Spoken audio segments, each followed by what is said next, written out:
Salam saudara-saudari yang terkasih dalam Kristus Yesus. Bertemu kembali untuk membagikan sharing firman Tuhan lewat media sosial ini.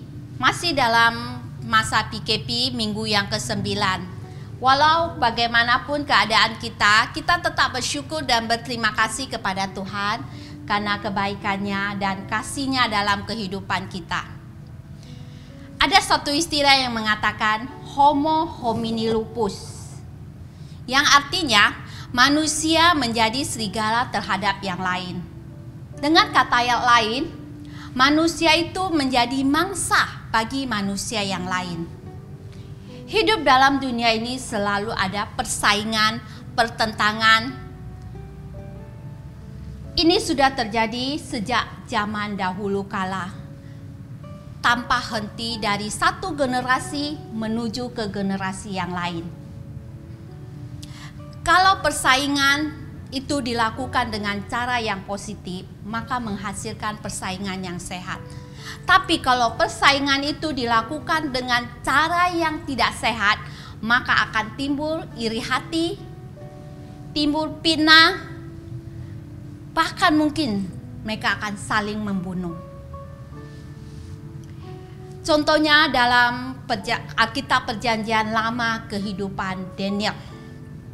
Di sini Daniel pasal 16 dikatakan, lalu berkenanlah Darius mengangkat 120 wakil-wakil raja atas kerajaannya. Mereka akan ditempatkan di seluruh kerajaan. Membawahi mereka diangkat pula 3 pejabat tinggi, dan Daniel adalah salah satu dari ketiga orang itu.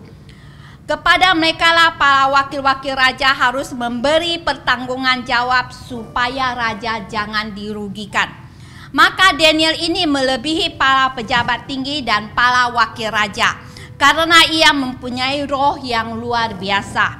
Dan raja bermaksud untuk menempatkannya atas seluruh kerajaannya. Kemudian para pejabat tinggi dan wakil raja itu mencari alasan dakwaan terhadap Daniel dalam hal pemerintahan, tetapi mereka tidak mendapat alasan apapun atau sesuatu kesalahan, sebab ia setia dan tidak didapati sesuatu kelalaian atau sesuatu kesalahan padanya. Mengapa mereka mau mencari dakwaan terhadap Daniel? Janganlah kita berpikir bahwa hal ini terjadi hanya kepada orang yang jahat. Hal ini tidak terjadi kepada orang yang baik. Contohnya Daniel. Di sini dikatakan Daniel adalah seorang yang setia dan tidak didapati sesuatu kelalaian atau sesuatu kesalahan apapun padanya. Selain itu, Daniel juga dikenal sebagai orang yang taat beribadah kepada Tuhan. Ia sangat setia kepada Tuhan, berdisiplin akan ibadahnya, berdoa, membaca firman Tuhan, mentaati firman Tuhan, sehingga mungkin dia dengan mentaati memberikan perpuluhan, mengampuni, mengasihi, dan tidak pernah sekalipun dia menyakiti orang lain.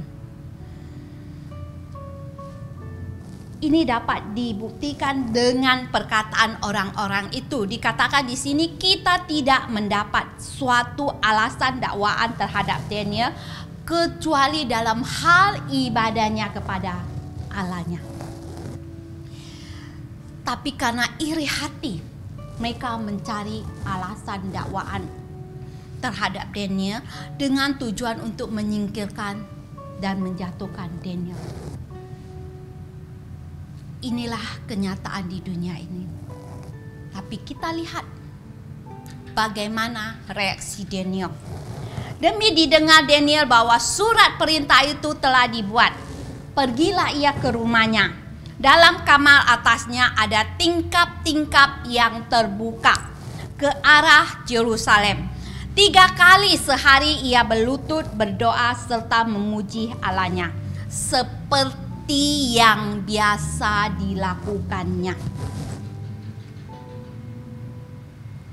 Daniel tidak takut terhadap ancaman peraturan surat larangan yang dikeluarkan. Daniel tetap setia, beribadah, dan berdisiplin beribadah kepada Tuhan. Dia memuji menyembah Tuhan 3 kali sehari. 3 kali sehari, setiap hari tanpa henti-hentinya. Adalah norma dalam kehidupan manusia.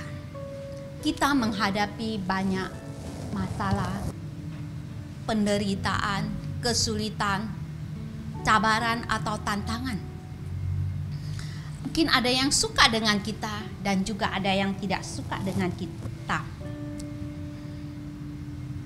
Ini semua memberitahukan kepada kita bahwasanya kita masih hidup di dunia ini. Yang menjadi masalah bukan masalah ini, bukan tantangan ini, bukan semuanya ini, tapi yang menjadi masalah adalah bagaimana cara kita, pandangan kita pada waktu kita menghadapi semuanya ini. Mungkin kita akan berkata, ya saya akan membalas, saya akan mencari cara, upaya membalas perbuatan mereka. Sebab raja sangat sayang kepada saya akan mengadukan kepada raja. Atau kita akan berkata, oh Tuhan, tak apalah, saya ikut dengan cara mereka.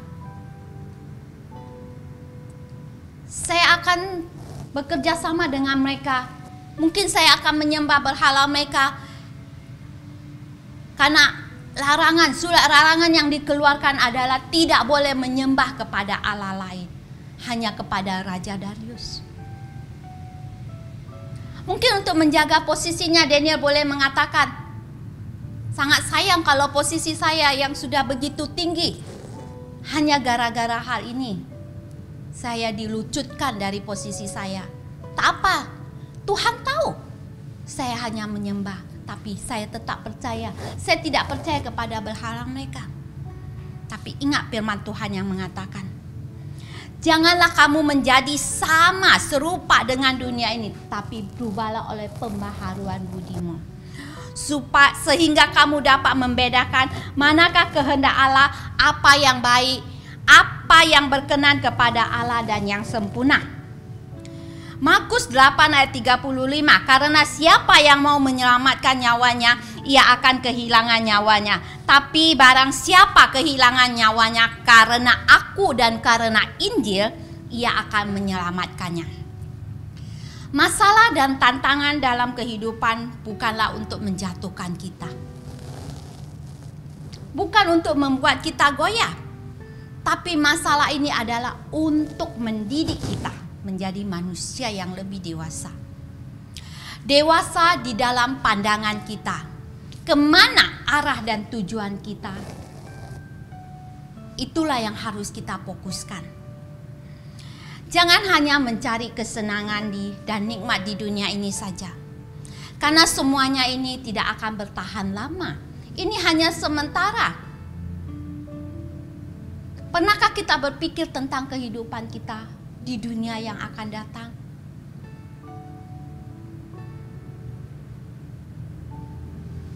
Bila kita mau mendapatkan kehidupan yang kekal di dunia yang akan datang, maka kita harus mempertahankan iman kita kepada Tuhan yang kita percayai. Tuhan yang menjadikan langit dan bumi. Jangan hanya mau senang-senangnya saja, berkatnya saja, sebab Tuhan, saya sudah sangat penat. Apakah hanya kamu saja yang penat? Orang lain tidak merasa penat? Apakah Daniel tidak merasa penat? Setiap hari pagi dia harus pergi bekerja dalam pemerintahan. Dia harus berpikir, melaksanakan, menyusun program ini dan program itu.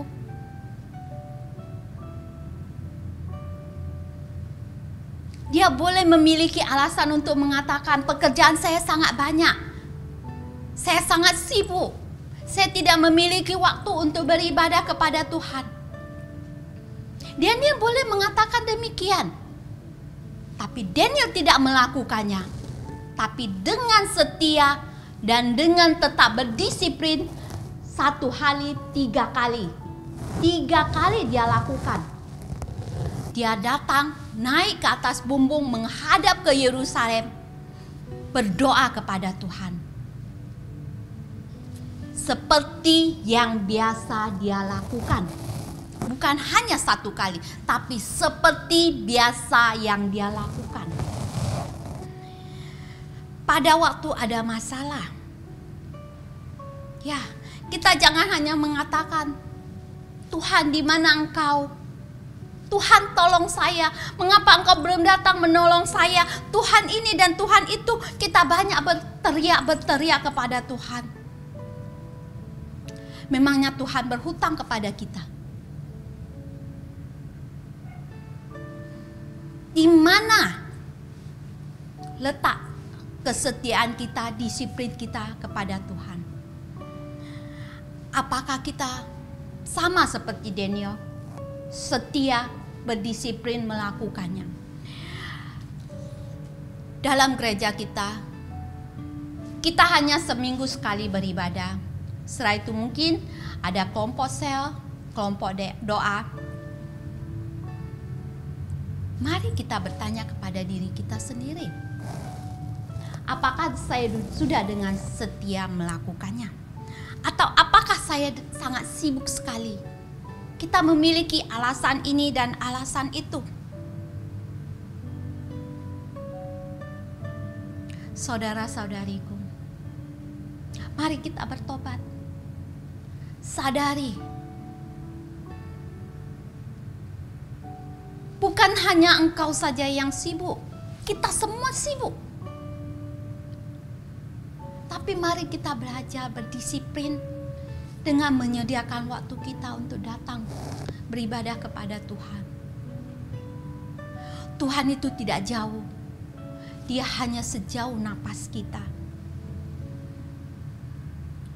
Pada waktu masalah datang, penderitaan datang, kesulitan datang, percayalah, pada waktu hati kita dekat kepada Tuhan, semua yang kita hadapi, cabaran yang ada, tantangan yang ada, Tuhan dengan setia menjadi pelindungan bagi kita. Tuhan dengan setia memelihara hidup kita. Tuhan selalu ada bagi kita. Daniel tidak takut kehilangan nyawanya walaupun dengan ancaman dia akan dilempar ke gua singa. Tapi Daniel tetap dengan setia, dengan berdisiplin. Dia datang kepada Tuhan. Saudara dan saudariku,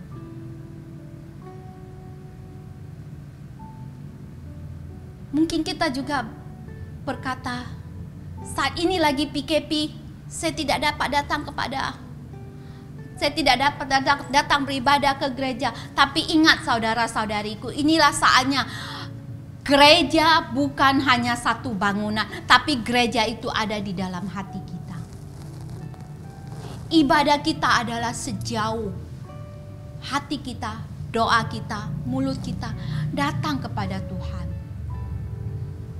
Jadikan ini menjadi kebiasaan bagi hidup kita. Menjadi karakter dalam kehidupan kita. Tanpa Tuhan, saya tidak dapat berbuat apa-apa. Setiap hari kita datang. Sebelum kita memulai sesuatu, kita bangun pagi dan kita datang kepada Tuhan. Sebelum kita beristirahat, sebelum kita tidur malam, kita juga datang kepada Tuhan. Sediakan masa kita, waktu kita, persekutuan kita untuk datang kepada Tuhan. Karena Tuhan mengasihi engkau. Jangan sampai waktunya sudah lewat, engkau mengatakan sudah lambat. Inilah saatnya kita kembali kepada Tuhan. Saya percaya kita semua dapat melakukannya. Mari kita sama-sama belajar seperti Daniel. Dia bukan hanya tidak takut, tapi lewat kehidupan Daniel, nama Tuhan ditinggikan dan dimuliakan. Kita juga mau lewat kehidupan kita, nama Tuhan ditinggikan dan dimuliakan. Tuhan memberkati. Mari kita berdoa. Bapa yang di surga, ampuni kami Tuhan. Kalau selama ini Tuhan kami selalu mencari alasan. Karena kesibukan kami ya Tuhan. Tidak datang kepada Engkau dengan cara berdisiplin. Tapi Tuhan, mulai saat ini ya Tuhan, kami mau belajar berdisiplin Tuhan. Menyediakan waktu kami yang tetap untuk datang beribadah kepada Engkau. Seperti firman-Mu yang mengatakan, carilah dahulu kerajaan-Mu dan kebenaran-Mu, maka semuanya akan ditambahkan kepada kami ya Tuhan. Perlindungan-Mu Tuhan, kasih anugerah-Mu, damai sejahtera-Mu, sukacita-Mu Tuhan, senantiasa ada bagi kami Tuhan. Berkati setiap anak-anak-Mu ya Tuhan. Mungkin sebagian mereka dalam keadaan Tuhan putus asa, stres ya Tuhan. Karena kondisi sekarang ini Tuhan, kondisi PKP ini ya Tuhan. Tapi hamba berdoa Tuhan, Engkau menyertai mereka, Engkau memberikan penghiburan, kekuatan kepada mereka. Bangkitkan semangat mereka ya Tuhan. Berkati Tuhan keluarga mereka, berkati kesehatan mereka ya Tuhan. Terima kasih Tuhan untuk semua apa yang telah Engkau lakukan dalam kehidupan kami Tuhan. Terima kasih dalam nama Yesus Kristus hamba berdoa dan memberkati. Amin. Amin. Tuhan memberkati.